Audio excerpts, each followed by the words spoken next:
Hello friends, आज हम लोग इस लेसन में हम लोग बात करेंगे वो है मनी एंड बैंकिंग के बारे में। ये इकोनॉमिक्स का जो हम लोग सीरीज चला रहे हैं उसी का हिस्सा है जो प्रीलिम्स के स्पेशली है। इसमें हम लोग मुख्य रूप से देखेंगे एक प्रिंटिंग प्रेस के बारे में हम लोग समझेंगे जो छापाखाना है इंडिया में, क्योंकि प्रीलिम्स में इससे क्वेश्चन होता है। उसके बाद में कुछ हम लोग आरबीआई के बारे में हम लोग जानेंगे जो कि प्रीलिम्स में क्वेश्चन पूछा जाता है जनरली। जो सबसे पहले हम लोग समझते हैं मनी मार्केट। मनी मार्केट होता क्या है? जैसा कि नाम से ही पता चल रहा है, मनी का मार्केटिंग होता है, मतलब पैसे का लेन देन होता है, पैसे का खरीद फरोख्त होता है। इसको हम लोग दो कैटेगरी में डिवाइड कर सकते हैं। पहला हो गया ऑर्गेनाइज्ड सेक्टर, ऑर्गेनाइज्ड वे में यानी संगठित रूप से, और दूसरा जो हो जाता है अनऑर्गेनाइज्ड हो जाता है। ठीक है, संगठित में क्या आ जाता है? संगठित में आ गया एसबीआई बैंक आ गया। उसके अलावा इसके साथ जो अनुषंगी इकाई है एसबीआई का, और भी इसके अलावा वो 5 अनुषंगी इकाई है, वो सब हो गया। राष्ट्रीयकृत जितना भी राष्ट्रीयकृत जो 19 राष्ट्रीयकृत बैंक हैं वो सब आ जाएंगे। क्षेत्रीय ग्रामीण बैंक आ जाएंगे, सहकारी बैंक आ जाएंगे। उसके साथ साथ जो वैसे बैंक जो कि प्राइवेट क्षेत्र के हैं, यानी जो गैर सरकारी है, गैर सरकारी भी बैंक इसमें जो है आ जाएंगे। किसमें? संगठित क्षेत्र में आ जाएंगे, यानी संगठित ऑर्गेनाइज्ड वे में जो मनी मार्केटिंग होता है, गैर सरकारी बैंक भी।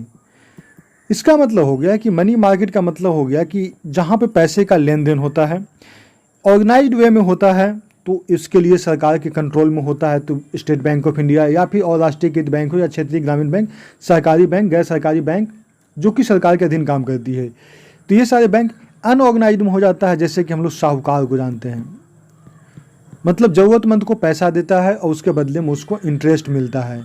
महाजन हो गया, महाजन पर जिसको पैसा देता है, तो इसका क्या है? इसका कोई संगठित रूप नहीं है, इसका कोई हिसाब किताब नहीं हो पाता है। तो साहूकार, महाजन, ये सब जो हो जाते हैं ये पूरी तरह से अनऑर्गेनाइज्ड होते हैं। और यहीं पर देखा जाता है कि ज़्यादा मात्रा में, ज़्यादा मतलब शोषण यहाँ पर देखा जाता है, क्योंकि इसका कोई हिसाब किताब सरकार के पास होता नहीं है, और जिसकी वजह से यहाँ पे काफ़ी ज़्यादा एक्सप्लॉइटेशन होता है, खासकर जो गरीब लोग और किसान लोग के साथ ही बहुत ज़्यादा होता है। अब हम लोग इसके बाद में हम लोग समझते हैं जो इंडिया में प्रिंटिंग प्रेसेज है, जिसको हम लोग कहते हैं छापाखाना। ठीक है, प्रिंटिंग प्रेस की बात करते हैं। प्रिंटिंग प्रेस में हम लोग चीज़ों को समझते हैं। सबसे पहला देखते हैं, वो देखते हैं नासिक में। नासिक में कौन सा है? India security press, India security press, ये नासिक रोड स्थित है। और इंडिया का जितना भी सिक्योरिटी, जितना भी डाक संबंधित लेखन सामग्री हो गया, या डाक के टिकट हो गया, या अदालत या गैर अदालत का जो स्टाम्प पेपर हो गया, बैंक का चेक हो गया, बॉन्ड हो गया, पोस्टल ऑर्डर हो गया, ये सब चीज़ जो है यहीं पे प्रिंटिंग प्रेस में छपता है। कहाँ छपता है? नासिक में। तो आप लोग ध्यान में देखिए, यहाँ पे क्या क्या छपेगा? डाक संबंधी जितना भी सामग्री है वो हो गया, अलग अलग टिकट, डाक का जो टिकट होता है, अदालत और गैर अदालत का स्टाम्प हो गया, और अलग अलग एसबीआई, आरबीआई सब का चेक होता है, बॉन्ड, पोस्टल ऑर्डर या फिर किसान विकास पत्र, ये सब चीज़ें जो है वो हमारा इंडिया सिक्योरिटी प्रेस जो है नासिक में वहाँ पे छपता है। दूसरा है वो है security printing press Hyderabad. Hyderabad में क्या है? Security printing press. यहाँ पे क्या हो जाता है? यहाँ पर भी डाक लेखन और उसके से रिलेटेड जो सामग्री या फिर जो उत्पाद शुल्क का जो स्टाम्प होता है, ये सब जो है, या फिर प्रतिभूति होता है, ये सब का प्रिंटिंग होता है। तो हैदराबाद में भी क्या है? ये सिक्योरिटी प्रिंटिंग प्रेस है, सिक्योरिटी प्रिंटिंग प्रेस। तीसरा हम लोग देखें तो करेंसी प्रेस नोट। अब यहाँ पे कहाँ पे करेंसी छपता है? करेंसी प्रेस नोट, इसको तो आप लोग पढ़े होंगे अच्छा से। इसका नासिक में है। यहाँ पे 10 रुपया, 50 रुपया, 100 रुपया, 500 रुपया, 1000 रुपया, 10 रुपया, 50, 100, 500 और 1000 रुपया यहाँ पे प्रिंट होता है। चौथा हम लोग देखें वो आ जाता है bank note press. Bank note press, ये तो आप लोग पढ़े होंगे, दावोस में है।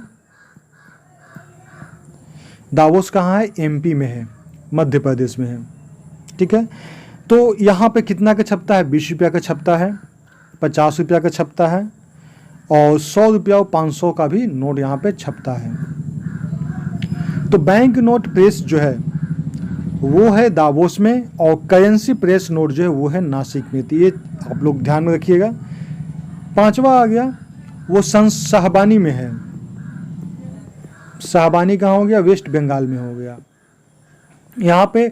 उसके अलावा मैसूर में है, मैसूर में भी ये छपता है। मैसूर कहाँ हो गया? कर्नाटका में।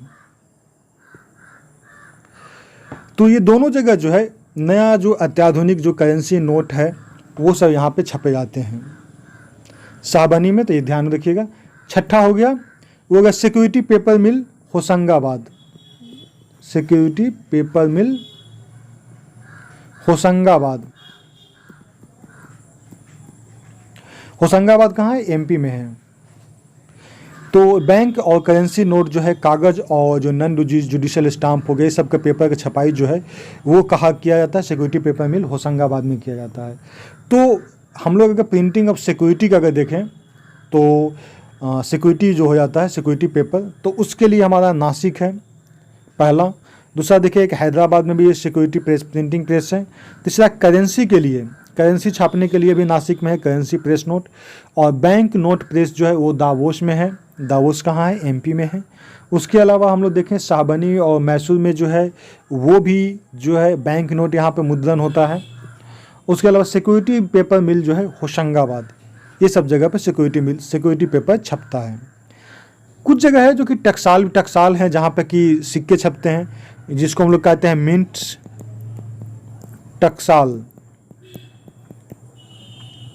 तो सिक्के का जो उत्पादन है सोना या चांदी का परख करना या फिर उसी से रिलेटेड भारत सरकार का ऐसा 4 टकसाल है। कहाँ है? मुंबई में है, कोलकाता में है,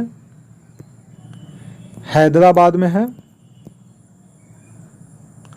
और फिर नोएडा में है। तो ये 4 जगह जो है ये मिंट छपते हैं, टकसाल है। मुंबई, हैदराबाद और कोलकाता की टकसाल जो है बहुत पहले स्थापित किया गया था, लगभग 1830 1903 सब में स्थापित किया गया था। नोएडा जो है वो सबसे लेटेस्ट में किया गया, 1989 में इसको स्थापना किया गया था।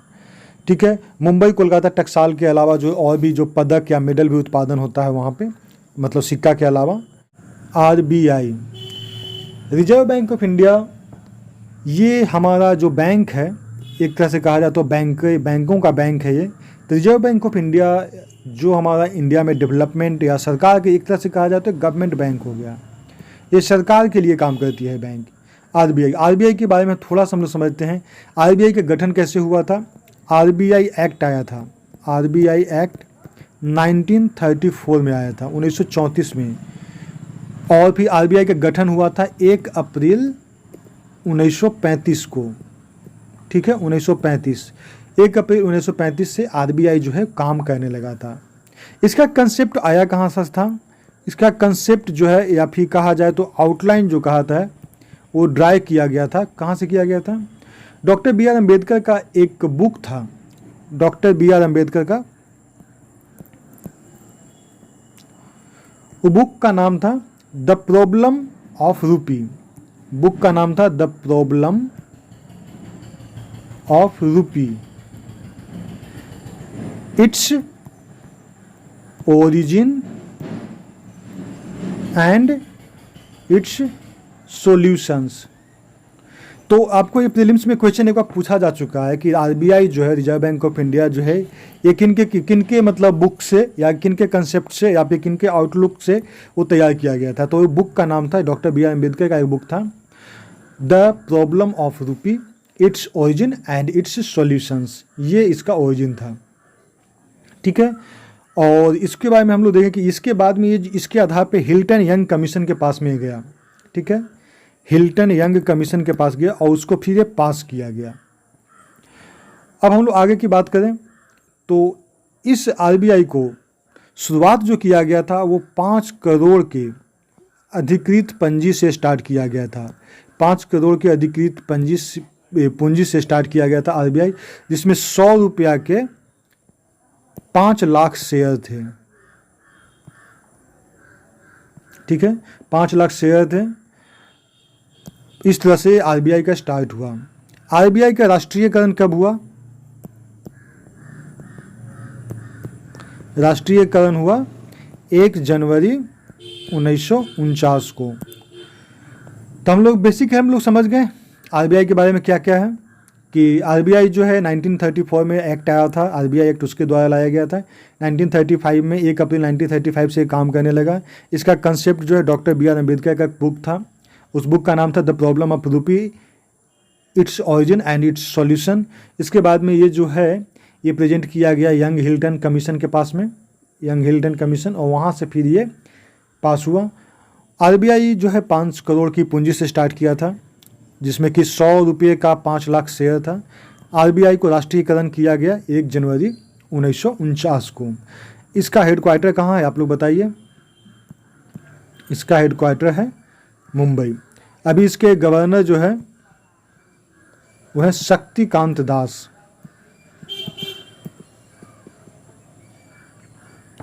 हम लोग अब देखते हैं आरबीआई का काम क्या है, रिजर्व बैंक ऑफ इंडिया का मुख्य रूप से काम क्या है इसका। तो ये जो है ना आपको प्रीलिम्स के लिए इंपॉर्टेंट है, तो इसको आप लोग देखिएगा। इसका जो, क्योंकि प्रीलिम्स में आजकल जो है ना ऑप्शन आ गया है, और आजकल जो है ना 1 लाइनर टाइप से एक सेंटेंस में नहीं पूछता है, बल्कि उसके बारे में एक संक्षिप्त आपको जानकारी भी आपको रखना जरूरी हो जाता है। सबसे पहला इसका जो काम देखें कि नोटों का निर्गमन, मतलब इशुएंस ऑफ करेंसी, तो नोट का निर्गमन करने का अधिकार इसका दिया गया है आरबीआई का। नोट निकालने का, नोट छपने का, ये आरबीआई को अधिकार है। कैसे छपता है? इसमें 1 रुपया और 2 रुपया का सिक्का को छोड़कर, 1 रुपया और 2 रुपया का जो सिक्का है ना उसको छोड़ के सभी नोटों का निर्गमन जो है आरबीआई के द्वारा ही किया जाता है। अब इसको करने के लिए इसको कौन सा पॉलिसी अपनाता है? तो इसके लिए अपनाता है वो है minimum reserve policy. Minimum reserve policy को अपनाता है, मतलब कि उसके पास, आरबीआई के पास में इतना 200 करोड़ भी है, तो 200 करोड़ जो है मिनिमम इसके पास रहना चाहिए रिजर्व, तभी उसके बाद का एक करेंसी नोट छाप सकता है।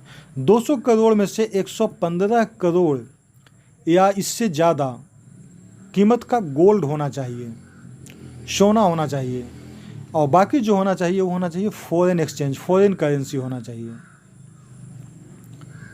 इतना अगर इंडिया के पास में है, आरबीआई के पास में है, तब वो नोटों का छपाई शुरू करता है। तो नोटों का निर्गमन करने के लिए ये ध्यान रखिएगा, मिनिमम रिजर्व पॉलिसी को अपनाया जाता है, और उसके तहत जो 200 करोड़ रुपये उसके पास रहना चाहिए, जिसमें से 115 करोड़ गोल्ड के रूप में रहना चाहिए, और बाकी जो बचा 115 मिनिमम है, 115 से ज़्यादा भी गोल्ड के रूप में रह सकता है, और उसके बाद में जो बचा वो फॉरेन करेंसी के रूप में ये रहता है। ठीक है, तो पहला काम हो गया। दूसरा काम हो गया, सरकार के बैंकर के रूप में काम करता है।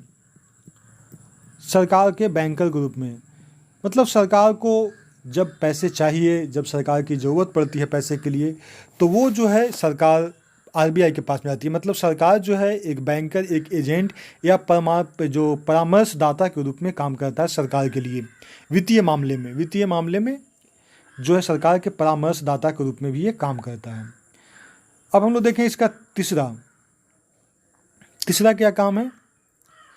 तीसरा है कि बैंकों के बैंक के रूप में काम करता है। बैंकों का बैंक, बैंकर्स बैंक इसको कहते हैं इंग्लिश में, बैंकर्स बैंक।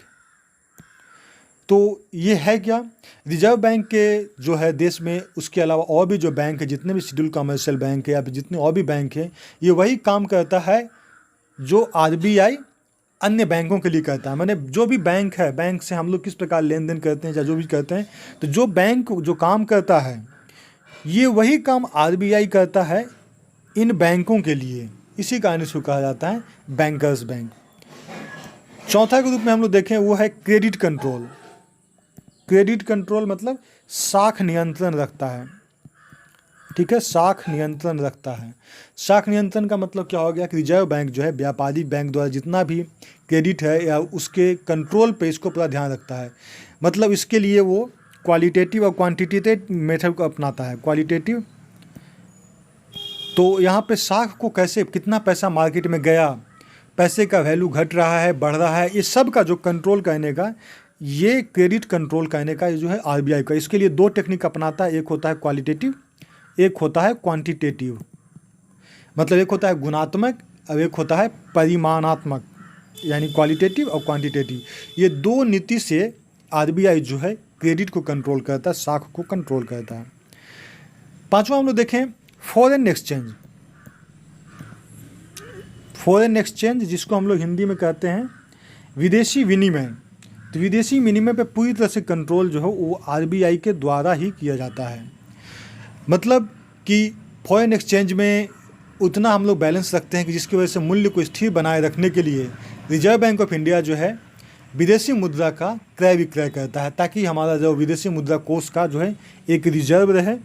किस लिए रिजर्व रहे? ताकि हमारे यहाँ जो करेंसी का जो वैल्यू है वो स्थिर रहे, उसमें ज़्यादा छेड़छाड़ नहीं, ज़्यादा वैल्यू उसका न गिरे न बढ़े। तो उसको स्थिरता के लिए ये फॉरेन एक्सचेंजिंग जो है फॉरेन करेंसी का जो है वो कलेक्शन रखता है आरबीआई।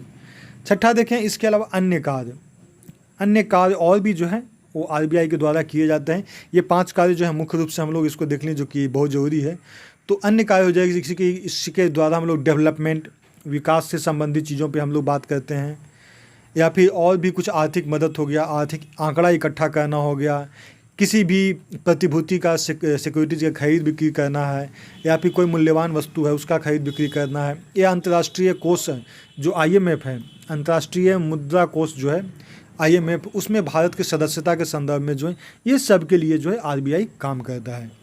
तो मुख्य रूप से हम लोग देख लिए इसको, फिर से एक बार रिविजन कर लेते हैं ताकि आपको दिमाग में रहेगा। यहाँ पे इसका आरबीआई के काम को हम लोग देख लेते हैं। आरबीआई जो है नोटों का निर्गमन करता है, उसके लिए क्या है मिनिमम रिजर्व पॉलिसी को अपनाता है, जिसके तहत उसको 200 करोड़ रुपया उसके पास रहना चाहिए आरबीआई के पास में, जिसमें 115 करोड़ से ज़्यादा गोल्ड होना चाहिए और फॉरेन करेंसी, बाकी फॉरेन करेंसी रहना चाहिए। दूसरा है सरकार के बैंकर के रूप में काम करता है। सरकार को जब भी जरूरत पड़ती है तो उसको सलाह देता है, परामर्श देता है और बैंकिंग आइडियाज़ देता है। ठीक है। तीसरा हो गया बैंकर्स, जो बैंक जो है आम आदमी के लिए काम करता है, वही आरबीआई जो है बैंकर दूसरे बैंक के लिए काम करता है। ठीक है। तो बैंकर्स का ही जो भी बैंक है उसके लिए बैंक है। और चौथा देखिए क्रेडिट कंट्रोल करता है। क्रेडिट कंट्रोल मतलब पैसे का मूल्य घटे बढ़े उसके ध्यान में रखता है। उसके ध्यान रखने के लिए 2 तकनीक अपनाता है, क्वालिटेटिव क्वांटिटेटिव, माने गुणात्मक और परिमाणात्मक। पांचवा देखिए फॉरेन एक्सचेंज, विदेशी जो करेंसी होता है उसको इस तरह से खरीद और क्रय विक्रय करता है जिससे कि हमारे मूल्य में, हमारे जो करेंसी का नोट में स्थिरता पाया जाए। छठा में जो कि अन्य काम हो गया जिसमें कि बहुत सारे डेवलपमेंट वर्क हो गया, कृषि साख हो गया, सिक्योरिटीज का खरीद बिक्री हो गया, या फिर अंतर्राष्ट्रीय मुद्रा को जो IMF में जो है वो इंडिया का जो सदस्यता है उसके रूप में भी सरकार का ये प्रतिनिधित्व करता है। सरकार का प्रतिनिधित्व करता है, कौन करता है? आरबीआई। तो इस तरह से हम लोग देख लिए कि आरबीआई और कुछ हम लोग इसके करेंसी नोट छपने का कुछ हम लोग कारखाना वाला देख लिए। हम लोग इसके लेसन्स में हम लोग और भी हम लोग इसके बारे में कुछ जो इकोनॉमिक्स टर्म्स वगैरह हम लोग आगे के लेसन में बात करेंगे। Okay friends, thanks for watching. Okay, bye bye and take care.